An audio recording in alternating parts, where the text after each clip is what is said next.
నీటి మాట లోపల మనము the sky gets dark slowly అనే పుస్తకంలో వృద్ధాప్యంలో డబ్బు అవసరం గురించి ప్రస్తావిస్తూ ఆ రచయిత చెప్పిన కొన్ని సత్యాలను మనం ఇప్పుడు తెలుసుకుందాం మిత్రమా. నువ్వు వెళ్ళకిలా పడుకొని ఆకాశం వైపు చూస్తూ ఉంటావు. గగనంలో నక్షత్రాలు ఒక్కొక్కటిగా మాయమైపోతూ ఉంటాయి. నిన్ను అరే ఒరే అని పిలిచే స్నేహితులు ఒక్కొక్కరు రాలిపోతూ ఉంటారు.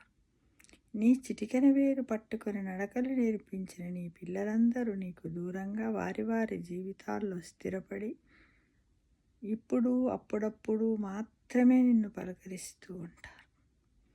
నీ ముందు నీ నిక్కర్లేసుకొని కేరింతలు కొడుతూ తిరిగిన నీ మనవళ్ళు మనవరాళ్ళు ఇప్పుడు యుక్త వయసులోకి వచ్చి నీ చుట్టూ చాలా హడావిడిగా తిరుగుతూ ఉంటారు. ఇప్పుడు నీతో మాట్లాడే సమయం కూడా వారికి ఉండదు.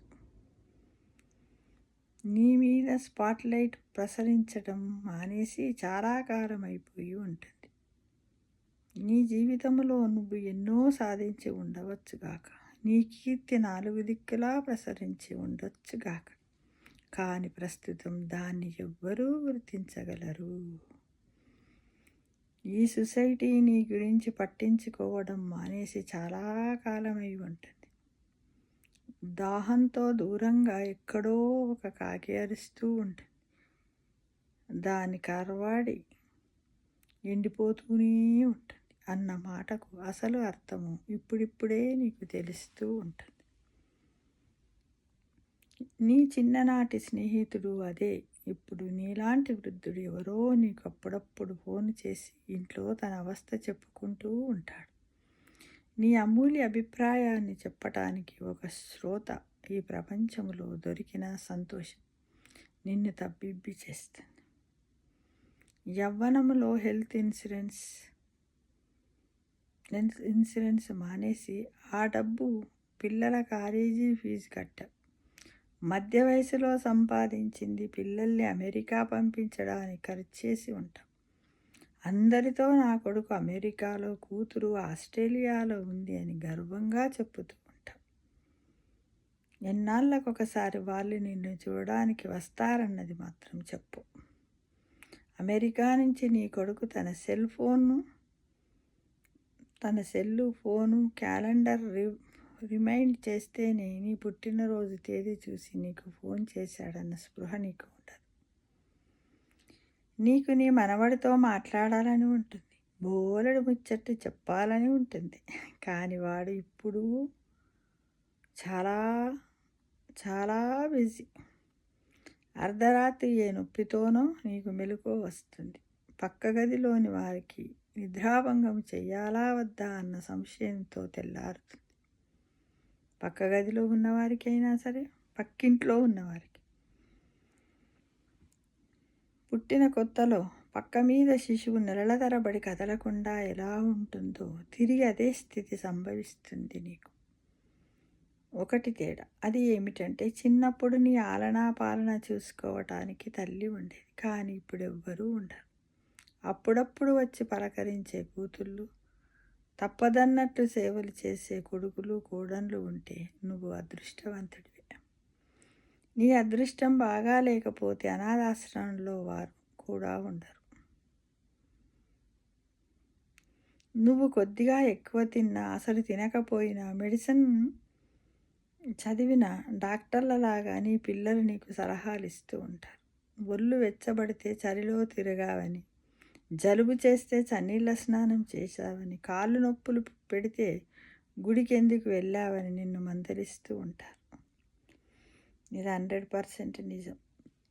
పొద్దున లేచేసరికి అకస్మాత్తుగా ఏ జలుబో కీళ్ళ నొప్పులో ప్రారంభమవుతాయి. బాత్రూంలో పడటము, కాళ్ళు విరగటము, జ్ఞాపకశక్తి నశించటము, ఆసుపత్రికి వెళ్ళినప్పుడు డాక్టరు చాలా క్యాజువల్గా నీకు క్యాన్సర్ అని చెప్పటం మొదలైనవి అని నీ జీవితంలో భాగమైపోతాయి.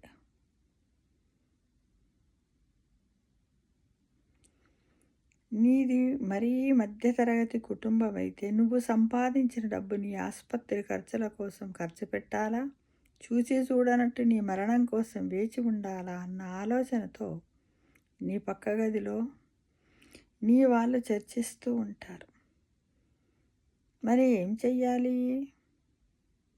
The sky gets dark slowly అనే పుస్తకంలో రచయిత ప్రస్తుత జీవన విధానము మార్చుకుంటే పై సమస్యల్లో కనీసం కొన్ని తగ్గించుకోవచ్చు అని అంటాడు, మనకు సూచించాడు. అవేంటి?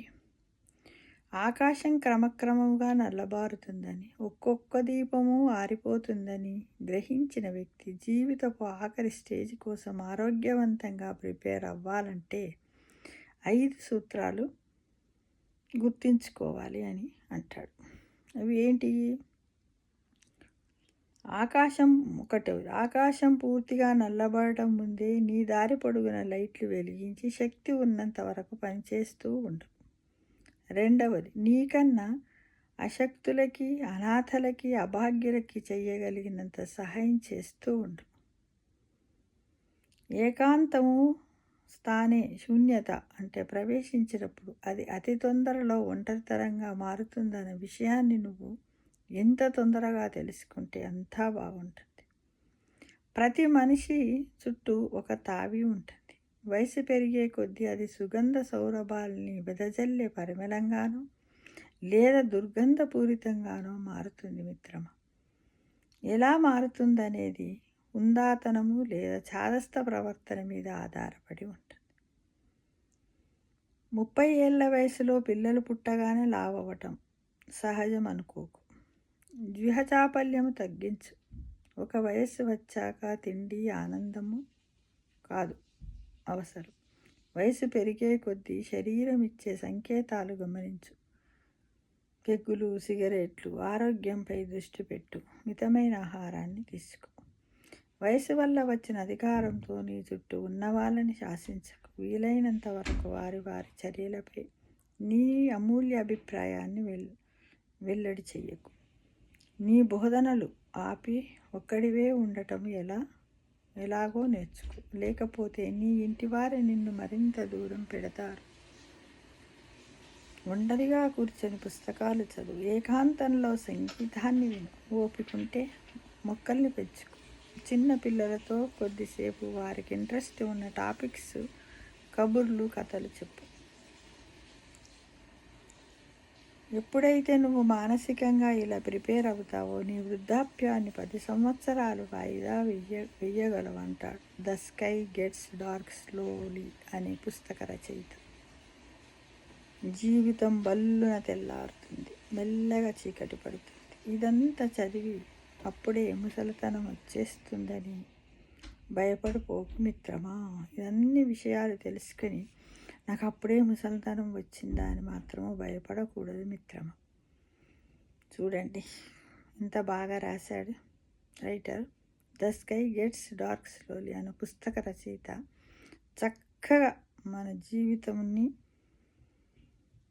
ఎలా మలుచుకోవాలి, ఎలా ఆనందంగా వృద్ధాప్యాన్ని గడుచుకోవాలి, ఎలా మానసిక స్థైర్యాన్ని పెంచుకోవాలో చక్కగా వివరించాడు మిత్రమా. దీన్ని 1కి 4 సార్లు వినండి. విని ఒక ప్లాన్గా టైం టేబుల్ చేసుకొని జీవితాన్ని ముందుకు కొనసాగించండి మిత్రమా.